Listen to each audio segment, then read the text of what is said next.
नमस्कार, स्वागत है आपका द फोर्थ स्टेट यूट्यूब मंच पर। मेरा नाम है Ravindra Singh Shora. The Fourth State एक कोशिश है निष्पक्ष, निर्भीक, स्वतंत्र और ईमानदार पत्रकारिता की, जो आपके सहयोग के बगैर संभव नहीं है। आपसे गुजारिश है, हमारे चैनल को लाइक, शेयर और सब्सक्राइब जरूर कीजिए, जिससे हमारा हौसला अफजाई हो। आज खबर लद्दाख से। भारत के बेहद खूबसूरत केंद्र शासित प्रदेश लद्दाख, जो देश के उत्तर में स्थित है, हिमालय की पहाड़ियां हैं वहाँ पर। वहाँ से खबर यह है कि 27 मई को लद्दाख के जो दो खित्ते हैं, करगिल और लेह, उन दोनों की जो बॉडीज़ हैं, केडीए करगिल डेमोक्रेटिक अलायंस और लेह एपेक्स बॉडी, उन दोनों के प्रतिनिधियों की मुलाकात होगी भारत सरकार के गृह मंत्रालय की कमेटी से। ये लंबे समय से लंबित बैठक थी। आखिरी बैठक मुझे लगता है जनवरी में हुई थी और दिसंबर में या जनवरी में हुई थी। तब से लेकर अभी तक लगातार ये बैठक लंबित है और उम्मीद थी कि 2 महीने, 3 महीने, 4 महीने के बाद बैठक होगी। लेकिन बीच में क्योंकि अभी पहलगाम इंसिडेंट भी हो गया था और उसके अलावा कुछ और हो गया था, इस वजह से शायद बैठक डिले हो गई होगी। खैर, अब बैठक हो रही है। बहुत महत्वपूर्ण बैठक है। लद्दाख के लोगों को उम्मीद है कि कम से कम एम्प्लॉयमेंट का इशू इस बार सेटल हो। ये जो बैठक होने वाली है, इसमें एम्प्लॉयमेंट का जो इशू है वो सेटल अगर हो जाए तो भी काफ़ी राहत मिलेगी लोगों को, क्योंकि 5 साल 2019 के बाद से 5-6 साल हो गया है जब यूटी बने, तब से बेरोजगारी का संकट बढ़ रहा है। और ख़ासतौर पर जो युवा है, यंग लोग हैं, उनकी उम्र तो बढ़ती जा रही है और ऐसे में वो लोग कैसे आगे बढ़ेंगे, उनको नौकरियां कैसे प्राप्त होंगी, इस सब को लेकर एक संकट की स्थिति वहाँ पर बनी हुई है। पहले क्या था, पहले जम्मू कश्मीर का जो पब्लिक सर्विस कमीशन था, उसके माध्यम से नौकरियां दी जाती थी, क्योंकि जम्मू कश्मीर का हिस्सा था लद्दाख। अब अलग हो गया है, लेकिन पब्लिक सर्विस कमीशन नहीं बना है। तो लोगों को बड़े दिन से उम्मीद थी कि अगर पब्लिक सर्विस कमीशन बन जाए या यूपीएससी इसको टेक ओवर कर ले या जम्मू कश्मीर ही वापस इसको करे, किसी भी तरीके से नौकरी की जो बहालियां हैं वो शुरू हों। ये वहाँ के लोगों की, खासतौर पर युवाओं की बड़ी उम्मीद थी, बड़ी मांगे हैं, लेकिन अभी तक हो नहीं पाया है। उम्मीद है जल्दी होगा, इस बैठक में उम्मीद है।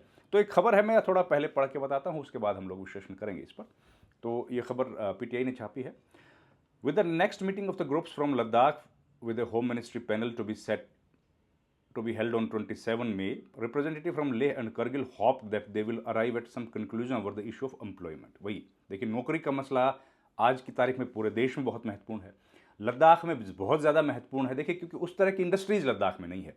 जो जोग्राफिकल लोकेशन है, जोग्राफी की जो कंडीशंस हैं, पहाड़ हैं, उसमें उस तरह की इंडस्ट्रीज लग नहीं सकती, जो और दूसरा फिर बॉर्डर का इलाका है, तो सुरक्षा के लिहाज से भी सेंसिटिविटी रहती है।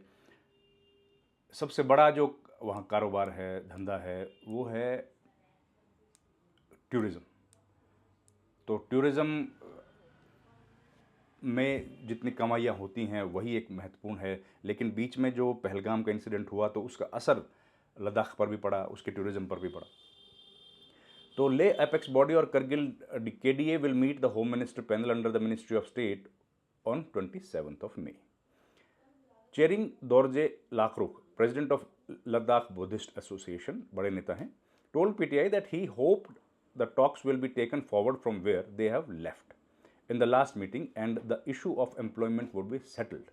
अब एम्प्लॉयमेंट, रोजगार कितना महत्वपूर्ण है, देखिए पूरे लद्दाख की, पूरे देश की नज़र इस पर है। इसके आगे पीटीआई में लिखा गया है कि we are expecting that we will carry forward the talks from where we left it last time and some agreement will be reached on the issue of employment. Once the issue of employment is settled, we can move on to talks on the 6th schedule status for the Ladakh, who is all. अब 6th schedule सबसे महत्वपूर्ण है लद्दाख के लोगों के लिए। लगातार मांग कर रहे हैं 6th शेड्यूल में लद्दाख को डाला जाना चाहिए। बहुत महत्वपूर्ण है, ताकि इनके जो राइट्स हैं वो प्रिजर्व हों, इनकी भाषा, संस्कृति, कल्चर, उसको प्रिजर्व किया जा सके। उसके लिए 6th शेड्यूल में यहाँ के लोग चाहते हैं कि उनको रखा जाए। इसके आगे खबर में लिखा है कि काफ़ी समय बर्बाद हो गया है। केडीए मेंबर सज्जाद करगिली का भी जिक्र किया गया है कि the groups had joined the talks with high hopes but it has been dragging on. देखिए लंबा तो खींच रहा है काफ़ी। और देखिए आपको याद होगा सोनम वांगचुक ने यात्रा की थी, लद्दाख से लेके दिल्ली तक आए थे लेह से, और पूरी पद यात्रा की थी, सब लोगों से मिलते हुए की थी। बावजूद उसके कुछ उनको फ़ायदा हुआ नहीं। मतलब फ़ायदा हुआ नहीं का मतलब तब से उन्होंने भूख हड़ताल की और उसके बाद जाके कहीं बातचीत शुरू हुई। कंक्लूजन नहीं हुआ, बातचीत शुरू होने के लिए उनको इतना संघर्ष करना पड़ा। तो इतना लंबी पद यात्रा करने के बाद उम्मीद थी कि सरकार थोड़ा सा और ज़्यादा जल्दी करेगी, लेकिन अभी तक नहीं किया है। खैर ये घटनाक्रम हुआ है। तो 27 मई, अब बाकी इसके इतिहास आप जानते हैं कि 370 जो आर्टिकल था उसको जब अमेंड किया गया था, उसी वक्त लद्दाख यूनियन टेरिटरी के तौर पर अस्तित्व में आया था। और लद्दाख में देखिए लंबे समय से लद्दाख के लोग एजिटेशन कर रहे हैं, उनकी मांगें सरकार से हैं और बहुत ही डेमोक्रेटिक तरीके से वो लोग शांतिपूर्वक अपने प्रदर्शन कर रहे हैं। और उसी प्रदर्शन के तहत लद्दाख के लोगों ने ये बात भी कही थी कि हमारे जो अख्तियारात हैं वो हमको मिलने चाहिए। उसके लिए उन्होंने संघर्ष किया, भूख हड़ताल की। लोकसभा चुनाव से पहले अनशन बहुत लंबे समय तक किया, सोनम वांगचुक की लीडरशिप में वहाँ पर अनशन हुआ। और दोनों जो ज़िले हैं लद्दाख के, लेह और करगिल, दोनों के लोगों ने एक साथ धरने प्रदर्शन किए। उसके बाद इलेक्शन आ गया, लोकसभा का चुनाव आ गया, तो थोड़ा सा सस्पेंड करना पड़ा उस एजिटेशन को, ताकि किसी को, सोनम वांगचुक ने कहा कि किसी को राजनीतिक इसका कोई लाभ ना लेना चाहे, इसके लिए ज़रूरी है कि इसको अभी रोक दिया जाए। रोक दिया गया, लेकिन उसके बाद दोबारा बातचीत रिज्यूम करने के लिए उनको पदयात्रा करनी पड़ी। पदयात्रा हुई, उसके बाद एक बैठक हुई, अब दूसरी बैठक अब होने वाली है। तो काफ़ी लंबा अरसा इसमें बीत गया और लद्दाख के लोग काफ़ी परेशानी में इस वक्त हैं। 6 शेड्यूल उनको चाहिए। उनकी डिमांड है कि जो दो अलग अलग, क्योंकि लद्दाख में जो करगिल और लेह है वो बहुत दूर हैं एक दूसरे से, उनकी दूरी है और पहाड़ बहुत मुश्किल पहाड़ है, चढ़ाई बहुत मुश्किल है। ऐसे में वहाँ जाना बड़ा मुश्किल है एक व्यक्ति के लिए। तो अलग अलग 2 लोकसभाएं बने। तो खैर लोकसभा तो जब प्रीसीमन होगा तब बनेगी, जब डिलिमिटेशन आएगा।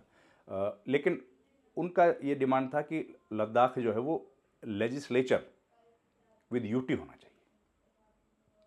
लेजिस्लेचर नहीं है, फुल फ्लेज्ड स्टेटहुड की डिमांड भी लद्दाख के लिए की जा रही है। तो ऐसे कई सारी डिमांड्स, वैसे तो 4 पॉइंट एजेंडा है, उन 4 पॉइंट्स एजेंडा को लेकर के ही लद्दाख में लोकसभा का चुनाव भी हुआ था। और अभी जब हम लोग बात कर रहे हैं, मई का ये महीना है, ख़त्म हो चला है, इसी साल अगस्त, सितंबर, अक्टूबर, किसी भी समय लद्दाख की जो हिल काउंसिल है लेह की, लेह की, करगिल की अलग है, लेह की अलग है, तो लेह की जो हिल काउंसिल है उसके इलेक्शंस भी ड्यू हैं। तो वो कब होते हैं चुनाव, उस पर भी बहुत कुछ निर्भर करेगा। इस बीच लद्दाख के लिए कुछ नए ज़िलों का, 5 नए ज़िले या 4 नए ज़िले बनाए थे भारत सरकार ने, तो वो भी एक वेलकम स्टेप लद्दाख के लिए था। रिजर्वेशन की बात भी हुई थी कि 90%, 85% रिजर्वेशन दिया जाएगा लोकल लोगों को नौकरियों में। ये तमाम बातें हैं। तो ये जो बैठक होगी बहुत महत्वपूर्ण होगी, हमारी नज़र रहेगी। इससे जुड़ी जो भी जानकारियां होंगी आपके साथ साझी करते रहेंगे। इस वीडियो में इतना ही। आपसे गुजारिश है हमारे चैनल को लाइक, शेयर और सब्सक्राइब जरूर कीजिए। आपका बहुत बहुत धन्यवाद। Thank you very much.